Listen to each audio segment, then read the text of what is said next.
We've talked a lot about finances on the show before, but we've never really talked about protecting our wealth. So what are some tips that you guys can give us? Protecting money, I would say the best way is to diversify, right? So we see a lot of folks coming into our office that have a very concentrated portfolio. So they think that they're diversified because they have 5 or 6 different investments that are all in one particular category, unfortunately. And what we usually do is we'll set up an allocation of different asset classes: large cap, mid cap, small cap, international, bonds. We want to have a car in each lane if we can, and really spread out the risk as much as possible. The second thing I think people have to be concerned about, or at least aware of, is their downside risk threshold, meaning what kind of downside are they comfortable with and how far down would they make changes. So if we know that a client is going to be concerned if the portfolio drops by 10% and then they're going to make changes if it goes beyond that, well, we have to craft a portfolio to make sure they stay the path to stay invested. I think the biggest mistake investors make oftentimes is changing strategies. If you've chosen an asset allocation long-term strategy, investors have to look at a 5 to 10-year time horizon. And I think, unfortunately, in today's day and age, investors look at a 5-day, maybe a 5-week, sometimes a 5-month time horizon. And that's unfortunate. And I think they really miss out a lot of times, because if they don't stay the course and stay on that plan, then they oftentimes will make an adjustment to a portfolio at the very wrong time. So I think the diversified, number one, and then understanding what their downside risk is, and then we can build a portfolio that helps to stay within that range. The other thing too, Nikki, is also talking about protecting from nursing homes, skilled care facilities, right? And then protecting your money from the IRS.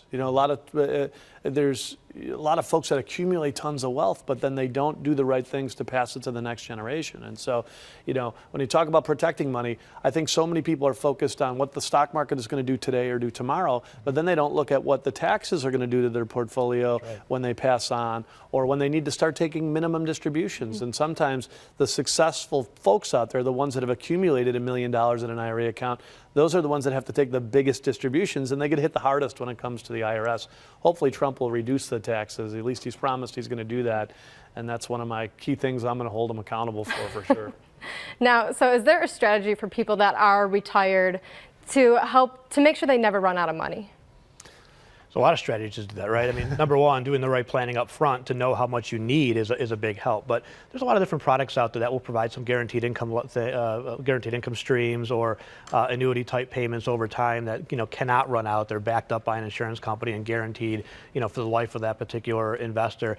And so I think the biggest thing though is making sure you've got the right lump sum up front.